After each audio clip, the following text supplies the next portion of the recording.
El día de hoy tenemos este caso. ¿Cuál es la consecuencia de un proceso de fiscalización? Y ahí tienen el tema resolución de determinación, una fiscalización parcial. Vamos a comentar entonces, ¿qué pasó con esta persona, con esta empresa? Les cuento la historia. Este contribuyente es solicitado por parte de la administración tributaria toda la documentación para que acredite el tema del crédito fiscal. Ya saben cómo son los requerimientos, ¿no? Punto 1, punto 2, punto 3, punto 4, punto 5, listo. Y no presenta. Entonces le hacen primer requerimiento. Eso es lo que ocurre en materia tributaria. Te van a emitir un requerimiento primero, 2, 3, posiblemente hasta un 4. Si no haces caso a ello o no cumples con la información que te están requiriendo de manera, digámoslo, fehaciente o completa, entonces tienes un problema. Pasa que no presentó la información. Entonces cerró los requerimientos sin haber recepcionado la información. Entonces la SUNAT dice, ok, yo no tengo problema. Conste que no tengo problema. El elemento del tributo a fiscalizar, crédito fiscal de adquisiciones de compra. Perfecto. Entonces, ¿qué dice la administración tributaria? De acuerdo con lo señalado en el artículo 76 del texto único ordenado del Código Tributario, aprobado por Decreto Supremo 133, porque es la última que se modificó en el 2013, Economía y Finanza y modificatoria, corresponde la emisión de la resolución de terminación debido a que ver sustento de la base legal 1, 2 y 3 adjunto a la resolución de terminación de los periodos de diciembre 2020, tipo de fiscalización parcial. Ah, vaya, entonces interesante. Cuando la administración tributaria hace referencia justamente al artículo 76 del Código Tributario, atentos a ello, el artículo 76 del Código Tributario establece la resolución de determinación. Literalmente dice, la resolución de determinación es el acto por la cual la administración tributaria pone de conocimiento al deudor tributario, o sea, al contribuyente, el resultado de la labor destinada al control de cumplimiento de las obligaciones tributarias y establece la existencia del crédito o de la deuda tributaria. Entonces, en base a ello, la administración tributaria a este contribuyente le emite esta resolución de determinación.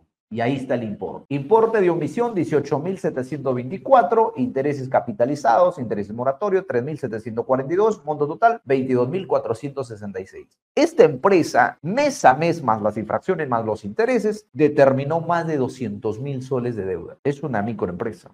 Vamos a analizar un poco de la normativa. No saben cuántas fojas tiene este caso y aquí he tomado el anexo 1, es una parte que he comentado, es lo más importante de la normativa. Nos dice, a ver, el artículo 6 del reglamento de la ley del impuesto general a las ventas, impuesto selectivo al consumo, establece que el derecho al crédito fiscal se ejercerá únicamente con el original del comprobante de pago emitido por el vendedor del bien, constructor, prestador de servicios en la adquisición del país de bienes encargados en construcción, servicios a la liquidación de compras, los cuales debería contener la información establecidas por el inciso B del artículo 19 del decreto. La información prevista en el artículo 1 de la ley 29.215 y los requisitos características mínimas que prevé las normas reglamentarias en materia de comprobantes de pago vigentes al momento de su emisión. Tratándose de comprobantes de pago electrónicos, el derecho al crédito fiscal se ejercerá en un ejemplar del mismo, salvo en aquellos casos en el que la norma sobre la materia disponga que lo que se otorga al adquirente usuario sea la representación impresa, en cuyo caso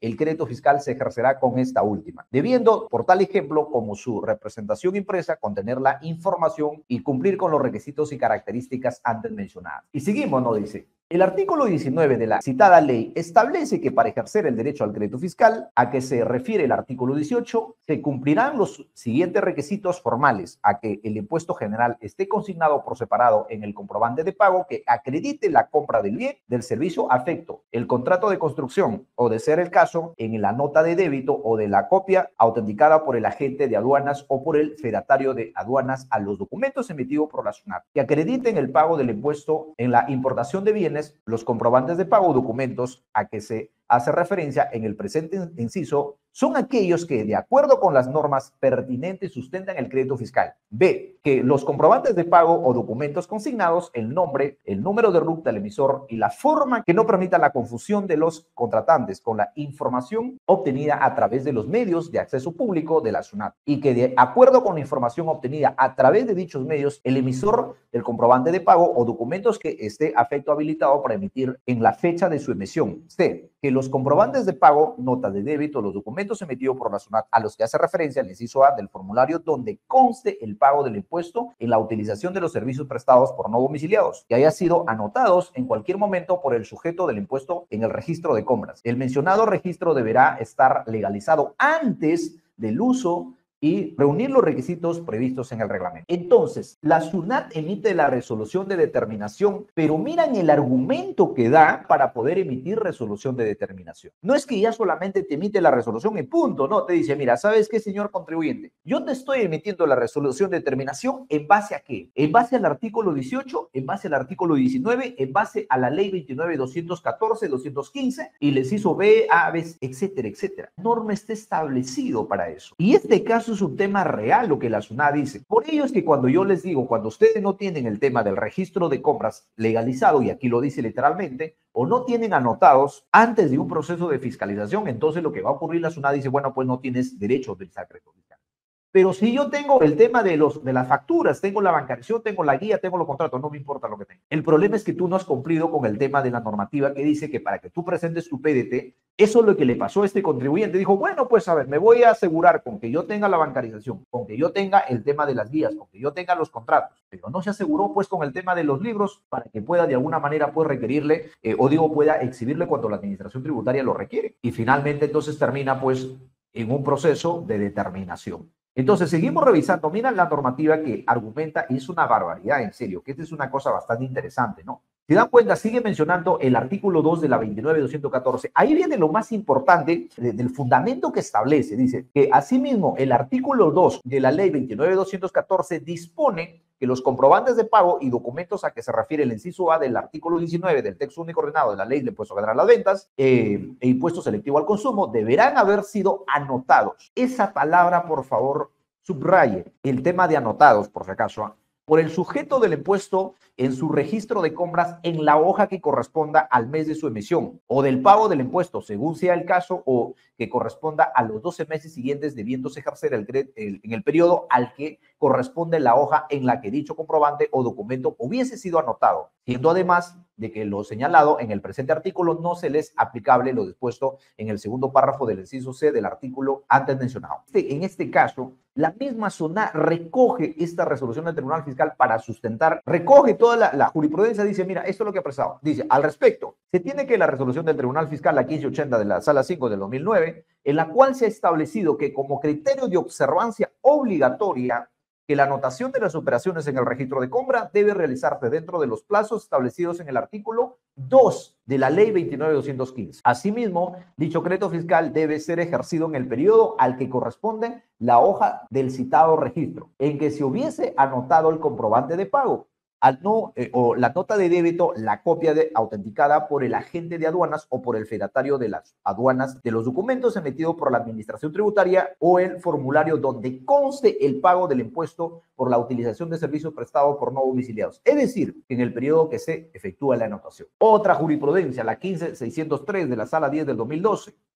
Entonces, suficiente base legal para que la SUNAT te pueda liquidar, estimados amigos. Cuando alguien viene con este caso, yo les digo, ¿qué argumento legal puedes presentar en un recurso impugnatorio? Mira lo que le está diciendo la SUNAT en su base legal, ya resumida prácticamente. Por eso que fue el anexo más interesante que nosotros en este programa hemos creído conveniente traerlos para que ustedes vean este caso real y cómo es que la SUNAT sustenta. Y lo hace por mes, por si acaso. Lo hace mes a mes la emisión de la resolución de determinación. Y así como lo ven, aquí hay una resolución de determinación de la omisión del IGB. Y ustedes saben que a partir de aquí gatilla la infracción dentro del 178 del Código Tributario. Porque no se queda ahí, o sea, este contribuyente no solamente va a pagar el IGB del periodo de febrero de 2020 por 22.466, no, va a tener que pagar el 50% del tributo omitido que corresponde pues al importe de la omisión, más los intereses. Entonces, amigos, ¿de qué estamos hablando cuando estamos analizando pues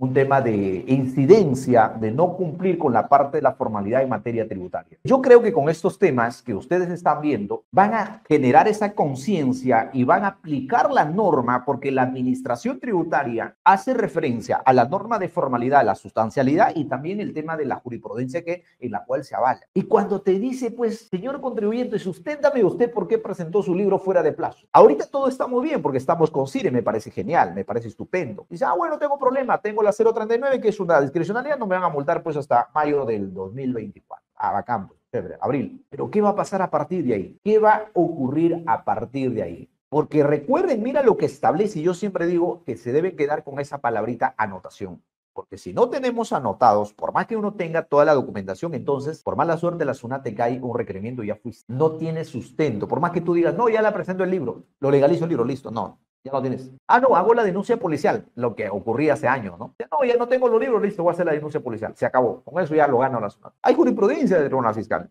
Que si tú ya recibes el requerimiento de SUNAT y te acuerdas que no tienes los libros o que lo perdiste o que de repente pues hubo un incendio, yo qué sé, y hace recién la denuncia, ya no tiene validez. No tiene validez, amigo. Eso hay que saberlo y hay que ser conscientes. El problema es, vuelvo a recalco, que a veces lo tomamos a la ligera, pero cuando te cae la SUNAT, te cae con todo. Entonces, ¿qué vas a hacer? ¿Qué argumento le vas a dar? Y va a pasar como este caso, y tenemos muchísimos casos como estos que han habido resoluciones de determinación. ¿Qué podemos hacer? Yo siempre digo, mira, si te vas al Tribunal Fiscal, el Tribunal Fiscal va a resolver en la misma línea de sus pronunciamientos anteriores. Podrías de repente en sede judicial, pero ya sabes, eso para ir en sede judicial es todo un tema, ¿no?